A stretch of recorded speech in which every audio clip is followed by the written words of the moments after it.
if I'm just okay with it, nothing will ever change. Have you thought that? Or have you heard others say it? I hear that quite a lot, and I think it is a misperception.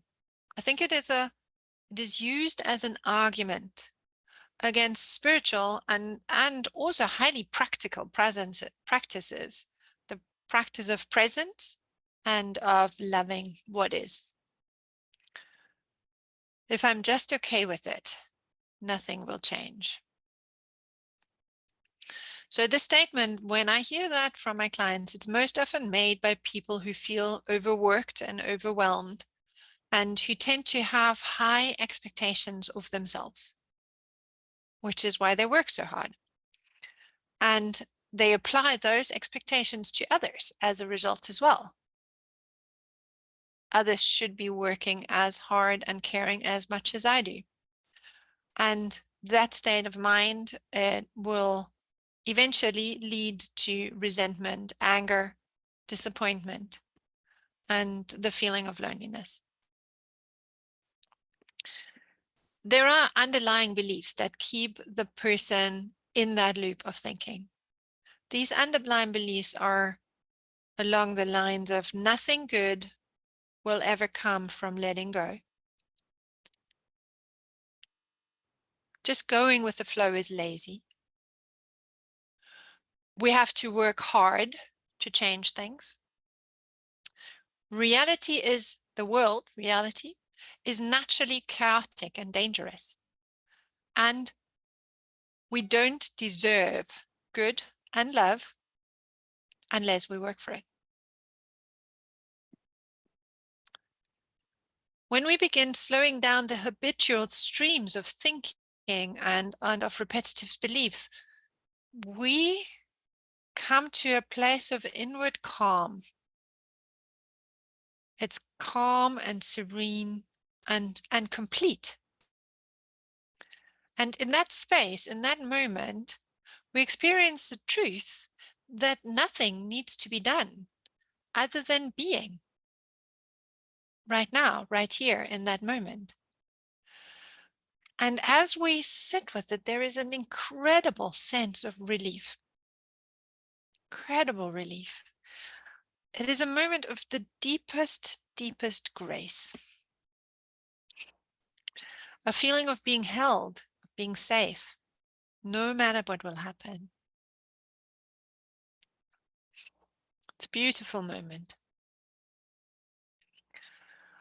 People's journey around this place of relief and inner peace show clearly how we are defending our habitual patterns, even if they are detrimental and stressful. Within seconds of touching this place, or maybe a few minutes at most, of touching this space of inner peace, the ego mind will encounter a very deep sadness. If this is true, if this is all that is needed, what have I done to myself until now? Tears come and choking grief. We experience the experience of a lifetime of self-induced slavery and lost, wasted time.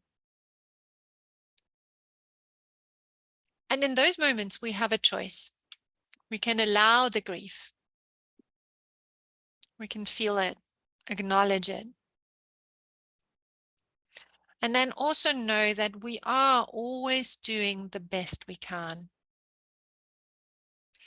We can appreciate this history that we have of toil, and we can grieve our innocently self-inflicted torture.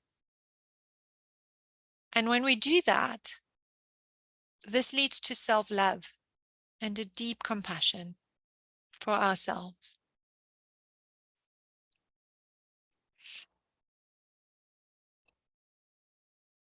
More often than not, people will initially turn away from this realization and this grief.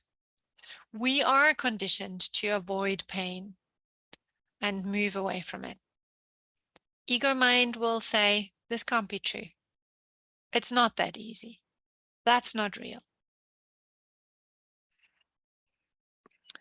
And following those thoughts and believing them takes us back into hard work and conditional living.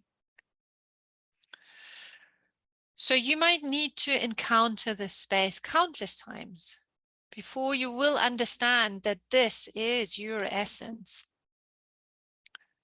In turning away, our belief that worthwhile things require hard work becomes true. It becomes true through that choice of turning away and needing to come back to it again and again. We make it so. If we turn this original thought around using the work of Byron Katie, we end up with, if I'm just okay with it, everything will change. And I know this is true because I've seen it happen with clients, watching other people go through the process of inquiry of the work.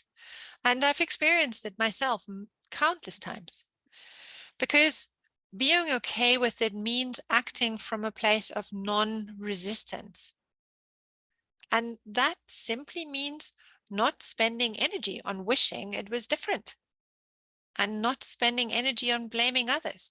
It's a place of observation. And in that place, I can see what is and say, oh, this is how it is. I see. Now, what will I do?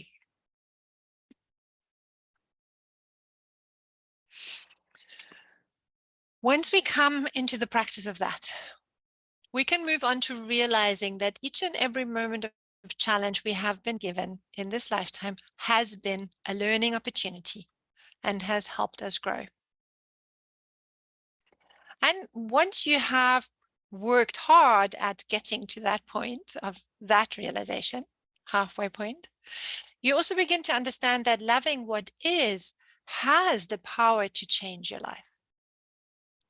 And it does actually influence your world in 1,000 positive ways. Using inquiry, the work of Byron Katie, mindfulness, somatic exercises, therapy, all of these can help you shorten your journey considerably.